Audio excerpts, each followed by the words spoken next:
तुसीं चकदे टीवी देख रहे हो। मैं हाँ गुरविंदर। बीते दिन पश्चिम बंगाल सने 5 सूबियां दीयां विधान सभा चोणां दे रिजल्ट सामने आए, जिस तो बाद भाजपा खेमे दे विच वड्डे पद्धर ते निराशा देखण नूं मिली। खास करके जिहड़े भाजपा नूं चाउण वाले सी उन्हां दे विच वड्डे पद्धर ते नमोशी छाई रही। तुहानूं दस दिंदे हां, कंगना रनौत अक्सर ही जदों उन्हां नूं मौका मिलदा है तां ओह इन्हां मुद्दिआं दे उत्ते रिएक्ट करदे ने। अजिहा ही रिएक्शन उन्हां दा बीते कल भी सामने आया। हर व्यक्ति जानना चाहता है कि कंगना रनौत ने की कुछ कहा होवेगा। पश्चिम बंगाल दियां जदों वोटां दी गिनती चल रही सीगी ते भाजपा बुरी तरह हारदी जाप रही सी तां कंगना रनौत एक्टिव होए। उन्होंने की कुछ कहा अपने ट्विटर हैंडल राही तुहानूं दसदे हां।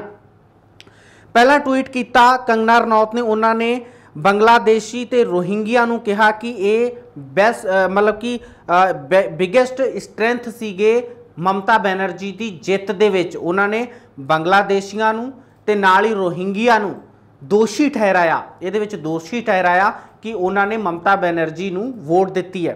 दोषी इसलिए ठहराया क्योंकि उन्होंने मोदी ते अमित शाह ते भाजपा नूं वोट नहीं दित्ती। अगे उन्होंने लिखा कि हिंदू जिहड़े ने वो घट गिनती ने बंगलादेश दे विच। नाल ही उन्होंने कहा कि जिहड़े बंगाली ते मुसलमान ने वो बहुत गरीब ने उत्थे। नाल ही उन्होंने इस दी तुलना जिहड़ी कश्मीर दे नाल कर दित्ती ते उन्होंने कहा कि पश्चिम बंगाल जिहड़ा है वो भारत दा दूजा कश्मीर बन गया है। बस ये ट्वीट करन तो बाद आम लोगों ने हनेरी लियान दित्ती, जिवें कि अक्सर ही कंगना रनौत नूं जवाब मिलता है सोशल मीडिया ने। एक यूजर ने की लिखा, दीदी ओ दीदी इतनी मिर्ची लग रही है, अपने मालिक की बेइज्जती बर्दाश्त नहीं हो रही है। यानी कि उन्होंने लिखा कि भाजपा की जिहड़ी बेइज्जती है वो कंगना रनौत नूं जिहड़ी है वो बर्दाश्त नहीं हो रही। इस यूजर वालों लिखा गया।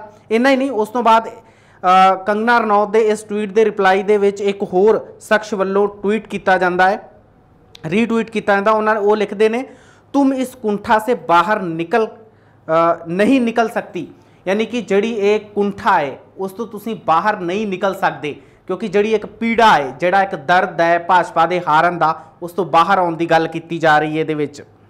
उस तो बाद एक ट्वीट होर आउंदा है जिहदे विच राजू दीक्षित जी है, वो लिखते ने, मोदी जी ने बड़े प्यार से बुलाया था दीदी ओ दीदी, दीदी ने भी ठान ली थी कि अब की बार फिर बनेगी मेरी सरकार। भक्तों, चुनाव परिणाम देखकर मोदी जी आहत हुए, भावुक हुए, धर्म के नाम पर वोट मांगे, कोरोना प्रोटोकॉल तोड़कर सभाएं संबोधित की। बंगाल की जनता ने कहा अब की बार नहीं बनेगी मोदी सरकार। ये ट्वीट आउंदा है। तुहानूं दस दिंदे हां कई रिएक्शन आए, ये असीं तुहानूं कुछ क रिएक्शन उहदे विचों दिखा रहे हैं जिहड़े थोड़े हाईलाइटेड सीगे, उन्हां रिएक्शनां दी गल कर रहे हैं। हालांकि इन्हां रिएक्शनां तो इलावा जदों ये रिएक्शन आउंदे ने उस तो बाद कंगना रनौत एक होर ट्वीट करते हैं। उस ट्वीट दे विच वो की लिखते हैं कि भाजपा ने ग्रोथ किया है बंगाल दे विच। पहलां 3 सीटां सीगियां ते 2800% जिहड़ा है उन्होंने होर बढ़ोतरी की, यानी कि उत्थे वाधा होया है सीटां दे विच। ते हुण बंगाल दे विच उन्होंने कहा कि NRC ते CA लाउण दी जरूरत है बंगाल दे विच, क्योंकि उत्थे जिहड़ी मेजोरिटी आ वो मुसलमानां दी ते बांग्लादेश मुसलमानां दी ते पश्चिम बंगाल दे विच बंगालियां दी मेजोरिटी है, जिस वजह दे नाल हिंदू जिहड़े ने उत्थे घट गिनती ने ते उसनूं फोकस करके NRC ते CA जिहड़ा उत्थे इंप्लीमेंट करना चाहिदा है।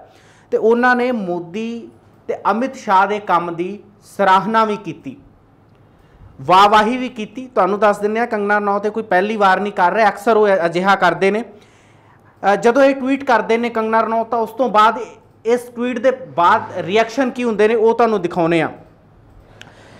एक यूज़र लिखते हैं, दीदी इतना कुछ है अब की आपकी बायोग्राफी में, वो सब हटाकर बीजेपी स्पोक्स पर्सन क्यों नहीं लिख लेते। यानी कि वो कहते हैं कि भाजपा के बुलारे तुसी अपने आप नूं क्यों नहीं लिख लेंदे, अपनी बायोग्राफी दे विच तुसी ऐड कर लो कि तुसी भाजपा के बुलारे हो, इन्ना कुछ क्यों लिखा होया है।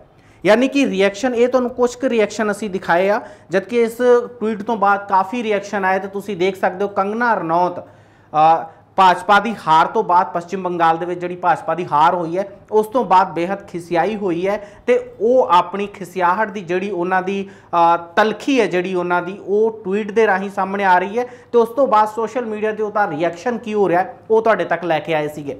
ਫਿਲਹਾਲ ਤਾਜ਼ਾ ਅਪਡੇਟ ਲਈ ਬਣੇ ਰਹੋ ਚੱਕ ਤੇ ਟੀਵੀ ਦੇ ਨਾਲ।